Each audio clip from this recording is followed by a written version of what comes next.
Steve Jewin, MMA Mania. Mr. Butler, how are you doing? Good, man. How about yourself? I'm good. I'm glad to talk to you today, and you've got a big fight coming up here on August 28th, and you're going to be taking on Lorenzo Hood. So how is the training and preparation going for that fight? Training's doing real good, man. I'm firing on all cylinders. I'm pushing, I'm pushing myself in workouts, and, I'm just down here and I'm busting my buns for this fight, man. I know it's going to be an exciting fight, and I think you're probably going to continue to show us things that are unexpected, because last time around you caught Josh Diekman with that choke, and that's the first time I'd ever seen you get a submission in Bellator. So was that something you had planned all along? Actually, no. And truth be told, I didn't even work on that submission during camp. I just think I'm finally getting to a point where I'm starting to get slightly comfortable with this MMA thing. I'm starting to see things and starting to capitalize on stuff that I wouldn't normally would, like, before I started training here at Alliance. Well, I'd say you're pretty comfortable with a 9-1 record, but you just alluded to the fact that you were a boxer before MMA. So how do you rate the transition overall, going from the success you had in the boxing world to Bellator? The transition is, the transition is kind of like I would expect it to be. It's, slow but steady. A lot of the things my body just does naturally from boxing for so many years, I'm starting to finally, inch out of doing those things, and starting to learn that I can't get away with a lot of things I used to do in boxing. So so it is a gradual progression, but it is a progression nonetheless. And I'm sure that there are advantages and disadvantages. Like, one advantage would be that you have a better striking and better sense of footwork and better timing getting in and out on going for angles and landing big combos. But the disadvantage would be, the ground game. You've had to pick up jiu-jitsu and wrestling and all that from scratch. Yeah, yeah, absolutely. But that is a lot of my main focus during my camp, because that is what I'm most green at. And so I've been putting a lot of focus on those things when I'm in camp, and I'm, again, like, it's a slow progression, but it's a progression nonetheless as far as my wrestling and my jiu-jitsu go. Now, you mentioned being at Alliance, and I just talked to AJ Matthews yesterday, and I know he splits his time now between Alliance and Blackline, but he was very full of praise for all the guys at Alliance. He said he was going to be great because he'd been working with killers there for 5 years. So I'm sure your training at Alliance has been very helpful too. Oh yeah, absolutely. I mean, not only the talent that here, but the knowledge that is here is what's helping me, because, just like I was telling you guys before, I am real big on the knowledge part of fighting. I try to be as technical a fighter as possible. And so with all the knowledge here, not only the trainers that are not only the trainers that are really knowledgeable, but the fighters, and, we all kind of read each other, and, and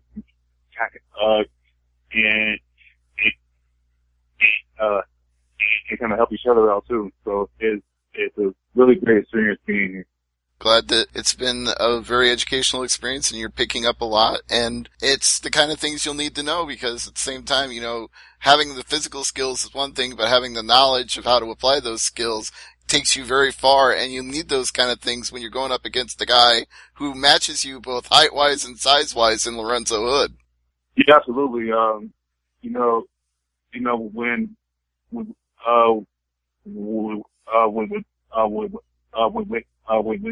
When those factors cancel each other out, it's all about who's going to be more technical, because we're both really big, really athletic guys. We both have a 100% finish record in our fight. So I think this fight is going to come down to who has the better game plan and who can apply the better game plan. And I think actually the pressure might be more on Lorenzo Hood in this case, because it's his Bellator debut and you've been around for a few fights. So he's going to need to step up to make a spotlight showcase, and you've already been there. Yeah. I mean, And I kind of hope that that's the way he's taking this fight, because if he's taking the fight that way, then he's going to be more open for mistakes, because he's going to try to apply too much at a place where he shouldn't. And I guarantee if he does that, I will capitalize on it. And speaking of capitalizing, I'm wondering, if you've got some momentum coming out with 2 big wins in a row and the heavyweight division's always looking for contenders, how soon do you feel you'd be ready for a title fight?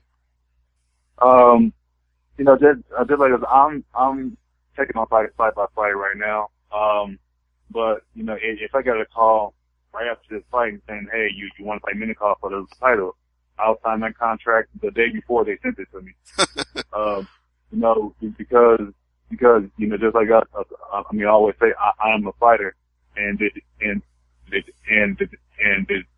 is what I am to do.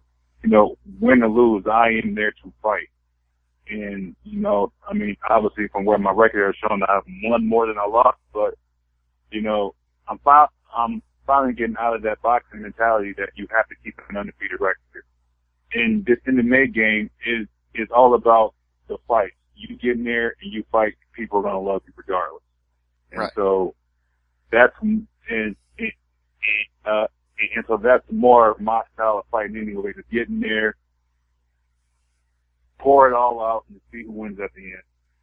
Absolutely, yeah. You give an entertaining performance, win or lose, and you're going to get put in a big fight the next time you come back. So it always works out when you give 110%. But speaking of which, there's a guy returning on this card, and he's also a heavyweight, Justin Wren. We haven't seen him in 5 years, so it's an interesting fight coming on the same card as your fight with Hood. What do you think about that?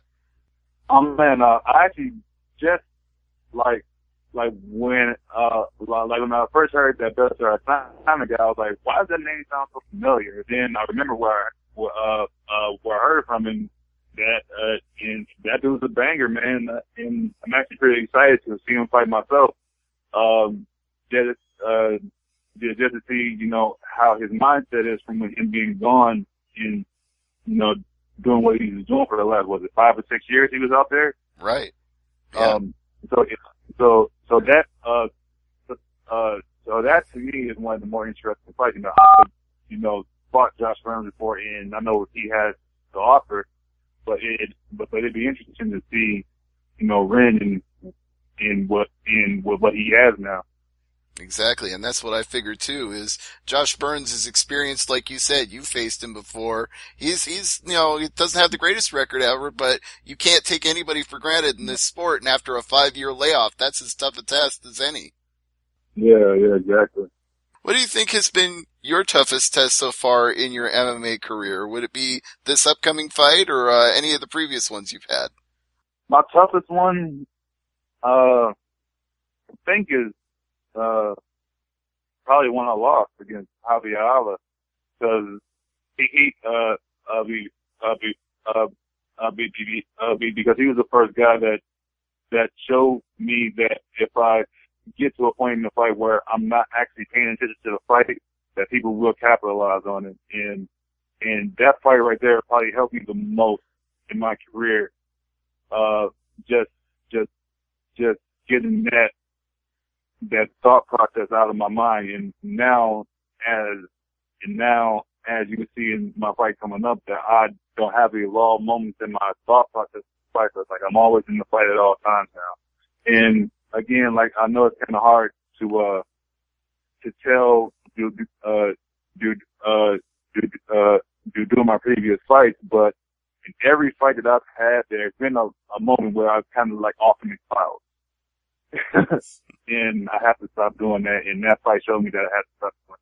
Well, actually, I think that's kind of understandable, because you were blowing people out so quickly in the first round with knockouts that you maybe didn't realize when you were having those lapses in concentration, because it seemed like it was all coming so easy to you there for a while. Yeah. Yeah, and that's one problem about being such a hot prospect and the guy that that's known for punching power and laying people out, is that sometimes you forget that you're in a fight. And now I am not forgetting that for 1 second. No, definitely not. And if the Josh Diekman fight showed us anything, you've learned the lessons and you've prepared for anything and everything that'll come at you. Even though you didn't train for the guillotine choke, and that wasn't something you worked on specifically, it sure looked like it when you applied it and he just went out. It was a beautiful thing. Yeah, thank you. I appreciate that. I mean, and that right there just goes to show what I was talking about earlier about my progression in the sport. Like for me to pull off something that I didn't even train in camp just goes to show my progression in the sport. All right. Well, we're looking forward to seeing that progression continue, and it's going to happen August 28th at the Pechanga Resort Casino in Temecula, California, live on Spike TV for Bellator 141. So, Mr. Butler, would you like to plug anything or throw out any social media links before we wrap up today? My social media links are Twitter, at Real the Silencer. I got a Facebook fan page, Raphael the Silencer Butler. And my Instagram is just simply the Silencer. I would plug my sponsors, but I'm not sure who they all are right now. So I'm just going to and so I'm just going to kind of leave that for now. All right. Well, you'll get a chance to at the fight anyway. So the one thing I'll ask before I let you go, then the one last question I'll ask is, where did you get the nickname the Silencer from? Is it your knockout power, or was that something that somebody gave you in training? Actually, it's kind of a funny story. My old boxing manager, Steve Munitary, he was real big in boxing nicknames and stuff like that, and I never wanted one, but he kept pressing the issue. And so, I told him okay, the next name that you come up with, I'll take it.